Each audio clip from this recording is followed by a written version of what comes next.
My name is David Okafor. I am 38 years old, and I want to tell you, Natalie, about the evening of March 14th, when you looked at me across Mom's kitchen table and said, Davy, your little rental property thing is sweet, but some of us are building generational wealth. I want you to know what I was thinking at the exact moment you said it. I was thinking about the $4.2 million in unreported liability sitting inside Okafor and Steele, Logisticus balance sheet. I was thinking about the 3 container ships your company leased that hadn't carried cargo in 11 months. I was thinking about the fact that I'd already spoken to the port authority in Newark, and they confirmed what I suspected. Your throughput numbers were fabricated. But what I said was, you're probably right, Nat. You heard resignation. What you couldn't hear was the decision I had already made, but I'm not here to talk to Natalie. Not really. She'll hear this eventually, or she won't. What I'm here to do is talk to you. Before I tell you what I found when I started looking, what time is it where you are? I want to know how many people heard something they recognized in that opening. There's one thing I never said to Natalie directly. I'm going to say it at the end. Everything between now and then is, so you understand exactly why it's the only thing left to say. Let me take you back. The Okafor family ran on a single operating principle. Natalie was the gifted one, and the rest of us existed to make her trajectory smoother. My older sister had been the star since childhood, valedictorian, Georgetown MBA, youngest Black woman to lead a mid-Atlantic freight logistics company before she turned 30. Our parents treated her success like oxygen. Every holiday, every phone call, every family gathering orbited around what Natalie was building next. I became a structural risk analyst for maritime insurance underwriters. For 15 years, I've assessed whether shipping companies are solvent enough to ensure whether their fleet maintenance is real or cosmetic, whether their cargo manifests match their port records. I can look at a balance sheet and feel in my chest when the depreciation schedules don't match the maintenance invoices. That skill had protected Lloyd's syndicates from $300 million in fraudulent claims over my career. It was about to dismantle my own sister's company from the inside out. I noticed things before I could name them. The first time, Natalie invited the family to tour her new warehouse facility in Elizabeth, New Jersey. This was 6 years ago. I walked the floor and smelled fresh epoxy on concrete that should have been curing for months, if the construction timeline she described was accurate. My hands went to the support columns out of habit. The welds were production grade, fine, but the facility was half the square footage she'd claimed in her investor materials. I didn't say anything. I filed it the way I file anomalies, internally with a date stamp and a question mark. Our mother Gloria poured everything into Natalie's vision. Literally. Mom refinanced her house in Montclair in 2019 to give Natalie $340,000 for an expansion phase. Dad had passed 4 years before that, and the house was Mom's only real asset. Natalie accepted the money the way she accepted everything, as though it were owed. Mom, this is going to return tenfold, she said at the time. You're not giving me money. You're investing in your own retirement. I offered to review the terms, Natalie laughed. Davy, you insure boats. This is equity financing, different universe, so I let it go. Shorts. The irony is that I spent my professional life identifying exactly this pattern. Operators who confuse confidence with competence, who paper over structural rot with charisma and fresh paint. I could spot it in a shipping company I'd never visited from 12,000 miles away, using nothing but their filings. But when it was happening across my mother's kitchen table, I called it family loyalty and looked away. The sacrifices compounded. When Natalie's company needed a bridge in 2021, she asked Mom for another $90,000. Mom didn't have it liquid, so she took a HELOC, When Natalie needed someone to co-sign a personal guarantee on a warehouse lease in 2022, she asked our younger brother Marcus. He did it without reading the terms. His credit score dropped 140 points within 8 months when payments started arriving late. When I confronted Natalie about Marcus's situation at Christmas that year, she said, casually, between bites of pie, Marcus knew what he was signing. Adults take responsibility for their own decisions. That sentence landed in my body like a cold stone. Stood at Mom's kitchen counter, holding a glass of water so tightly, my knuckles went pale. I didn't move, I didn't respond. I was already running the numbers on what that lease guarantee would cost Marcus if the company defaulted. The answer was $220,000. See, Marcus made $67,000 a year as a high school athletic director. That was the first cold math moment. The second came later. I'll get there.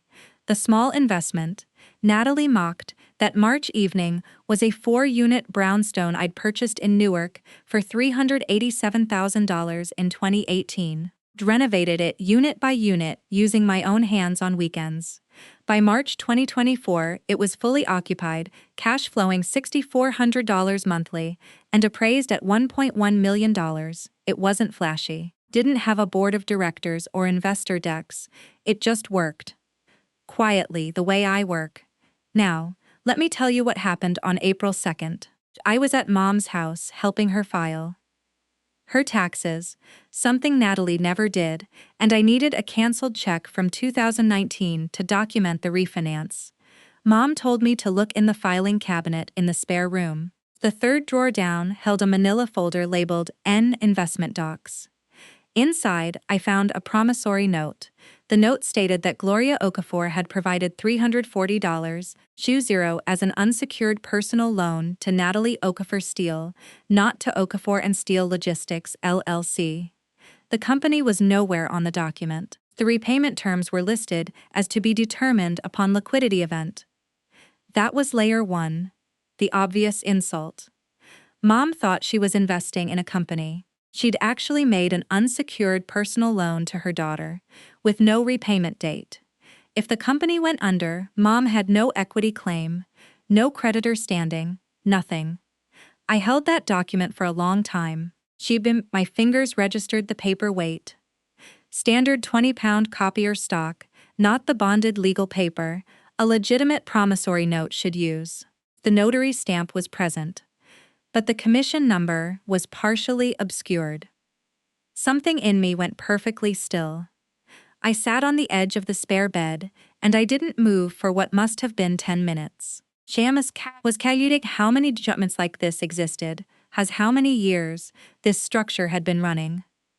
Whether Marcus's co-signature was on a similar piece of paper. That was my second cold math moment. The one that turned investigation from impulse into methodology. I photographed everything.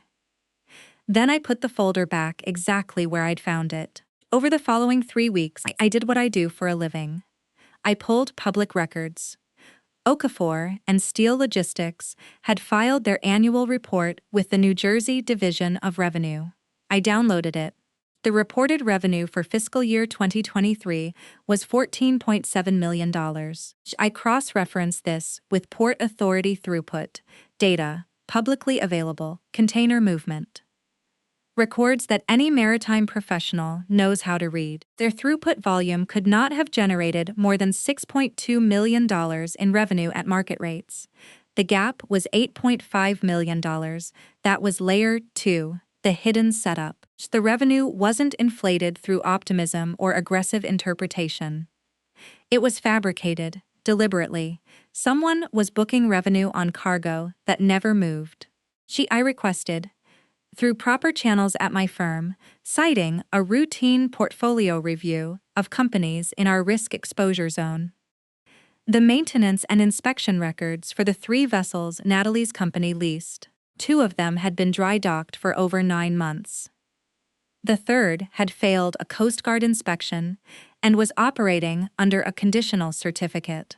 None of this appeared in the investor materials.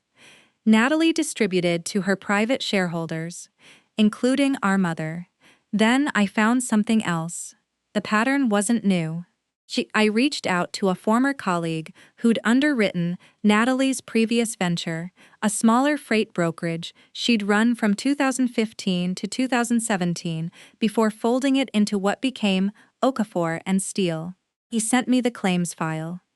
That company had submitted an insurance claim for cargo loss on a shipment that, according to the bill of lading I retrieved from port records, had never been loaded. The claim was denied, but quietly. No prosecution, no publicity. Natalie simply dissolved that entity and started fresh. That was layer 3, the older pattern. This was not a first offense. This was a methodology. And then, the document that made everything else irrelevant. Natalie, I want to make sure you understand what I found. Because the next part is the part you thought no one would find. Marcus's co-signature on the warehouse lease. I obtained a copy of the executed document through the landlord's property management company. They provided it when I explained I was Marcus's representative, reviewing his guarantee exposure. The signature on the guarantee was Marcus's. But the personal financial statement attached to it, the document that made Marcus appear to have $400 in liquid assets and qualified him as guarantor, listed an investment account at Fidelity. I called Fidelity's verification line. Marcus had never held an account there. The statement was fabricated, filed with a forged document that was layer 4, the deeper fraud. Natalie hadn't just asked Marcus to co-sign. She had manufactured a false financial profile in his name to secure terms he never could have qualified for. If that lease defaulted, Marcus wouldn't just owe money. He'd be implicated in financial fraud he never committed. The document was almost perfect. The Fidelity letterhead was accurate. The account format was correct. His CUSP numbers listed for the holdings referenced funds that hadn't existed since 2019. They'd been merged into successor funds 2 years before the statement's supposed date. Only someone who tracks fund structures as part of their daily work would catch that. I caught it in under 4 seconds. I spent 2 weeks building a file, every document photographed, every public record downloaded with metadata preserved, every phone call logged with date, time, representative name, and confirmation number. I created a timeline going back 8 years. Then I called Marcus, my younger brother. The one who'd been having panic attacks since his credit score collapsed. The one whose wife, Dana, had started sleeping in their guest room because the financial stress was destroying their marriage. He came to my apartment on a Tuesday night. I showed him the forged financial statement. He stared at it for a very long time. Then he said, "She put my name on something I never signed?" "The guarantee is your real signature," I said, "but the financial statement that qualified you, that's fabricated. You never had that Fidelity account." Marcus put his head in his hands. He didn't speak for several minutes. When he looked up, his eyes were wet. "What do we do?" "We protect Mom first," I said. "Then we protect you. Then we let the structure collapse under its own weight." I should tell you about our cousin Gerald. Gerald worked as a contracts administrator at Okafor and Steele. He'd been there 3 years. He was family, and Natalie had hired him as a favor to our aunt. For the first year of my investigation, Gerald wouldn't return my calls. He was loyal to Natalie. She'd given him a career when he was struggling, but Gerald had been in the room when certain documents were prepared. He'd seen things, after I sent him, with no commentary, no pressure. A copy of the Port Authority throughput data, alongside the company's reported revenue. He went quiet for 2 weeks. Then he called me at 11 at night. "David," he said, "I didn't know it was this bad. I thought the numbers were just optimistic." He began providing me with internal documents, shipping manifests, invoice records, email chains where Natalie directed staff to book revenue on contracts that hadn't been executed. Gerald didn't do it for revenge. He did it because he'd seen the forged financial statement in Marcus's name and realized that if Natalie would do that to her own brother, no one in her orbit was safe. The confrontation happened at Natalie's home. She'd invited the entire family for her company's 7th anniversary celebration. Catered, decorated, 60 guests including investors, her board members, and a photographer from a local business magazine. She'd had the house professionally staged. There were framed magazine covers in the hallway, a custom neon sign in the living room, reading "Built Different." She believed she controlled that room. I arrived with Marcus. We waited until the formal toast was finished. Natalie stood in her dining room, holding a champagne flute, surrounded by people who admired her, and said, "7 years of building something that changes how freight moves in this country. I couldn't have done it without my family's support." I stepped forward. "Natalie, we need to talk now. Privately, in front of everyone, your choice."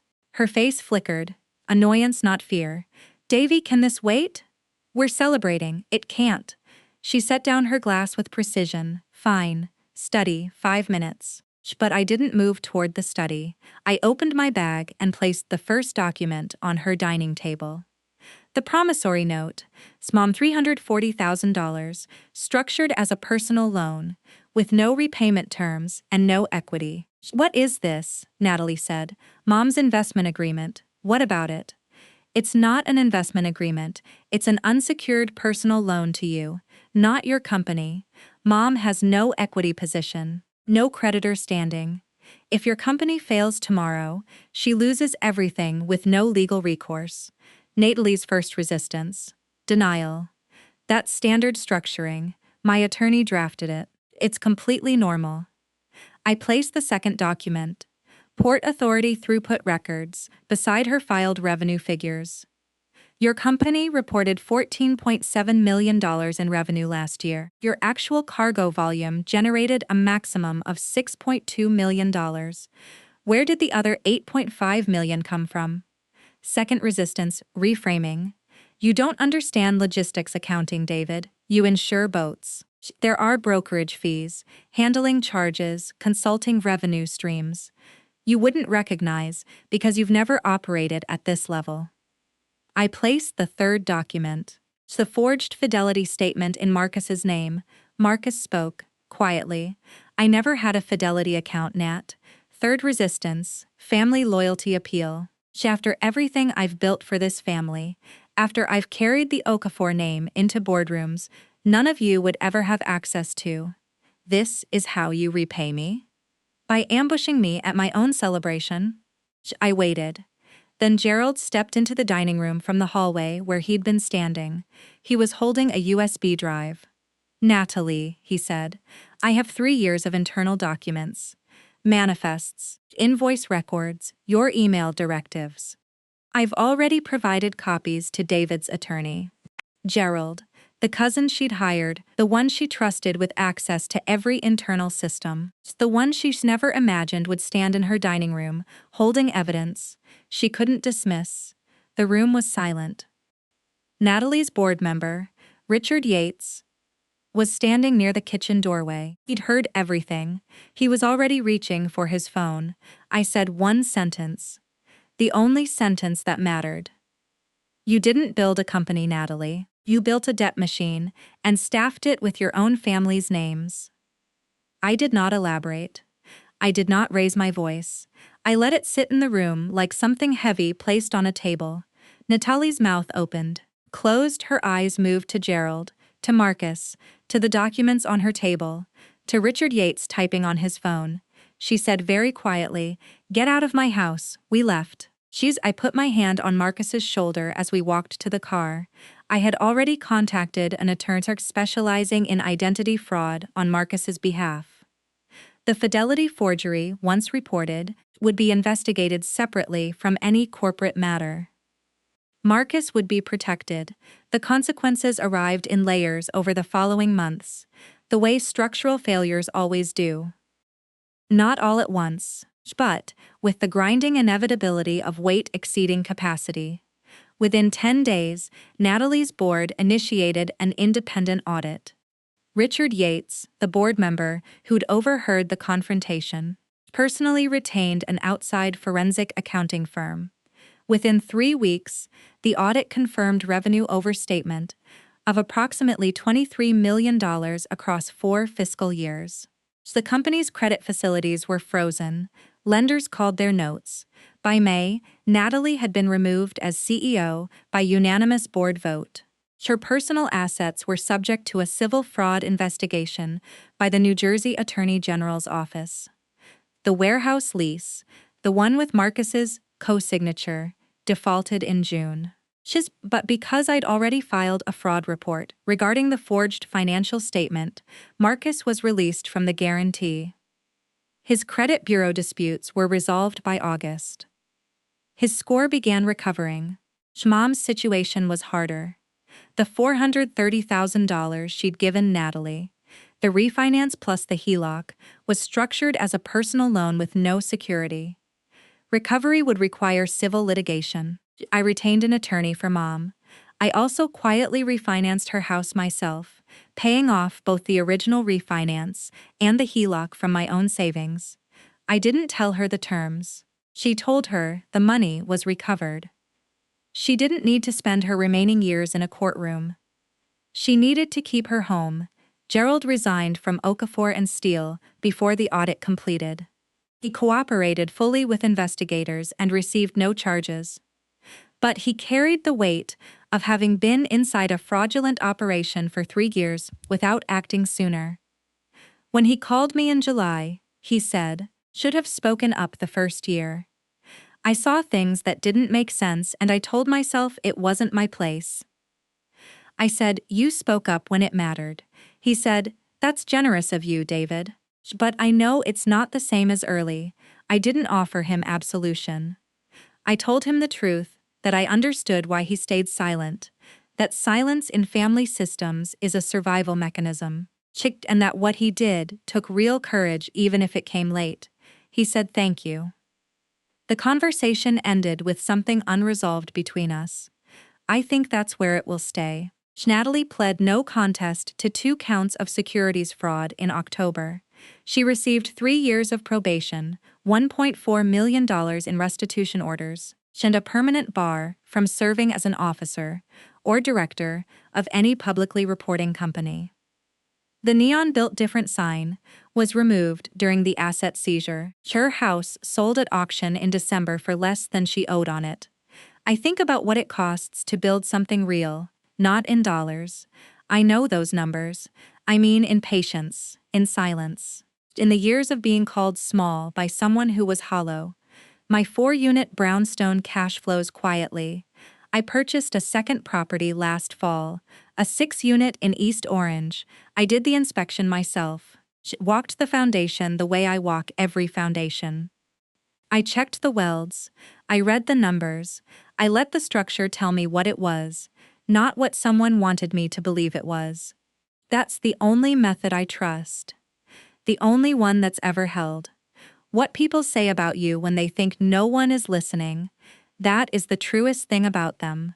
Not the toast they give at celebrations, not the public face, the private accounting, the quiet ranking, the casual way they assign you a value and never revisit it. Natalie ranked me as small the way you label a file drawer and forget what's inside. She never opened it again to check, and everything that happened, every forged document, every fabricated number, every dollar taken from our mother, was made possible by that ranking. Because if I was small, she wasn't watching, and if I wasn't watching, she was safe. She wasn't safe. Natalie, the thing I never said to you directly. Here it is. You were never building something bigger than me. You were just building something louder. And loud is not the same as real. It's Saturday morning now. I'm at my kitchen table in the apartment I've owned outright for 6 years. There's a property inspection report open on my laptop. The 6-unit in East Orange needs a new boiler, and I'm running the numbers on replacement versus repair. The coffee is good, the building is sound, The numbers are honest. On the table next to my laptop is a framed photo of Mom's house, the one she still owns, mortgage-free. Behind it, a small card she sent me last month. It says, "Thank you for being the kind of man who builds things that last." The small investment is worth $2.3 million now. I haven't told anyone the number. I don't need to. It just works. Quietly. The way I work. Is there someone in your life you've been describing in third person? To other people? To yourself? Because saying it to them directly would require you to believe it first. What would you say if you finally believed it? This story is a fictional narrative created for entertainment, education, and dramatic reflection. She hope it reminded you that your dignity is not negotiable, and that setting a boundary, even a painful one, can be an act of love for yourself and everyone the pattern would have reached next.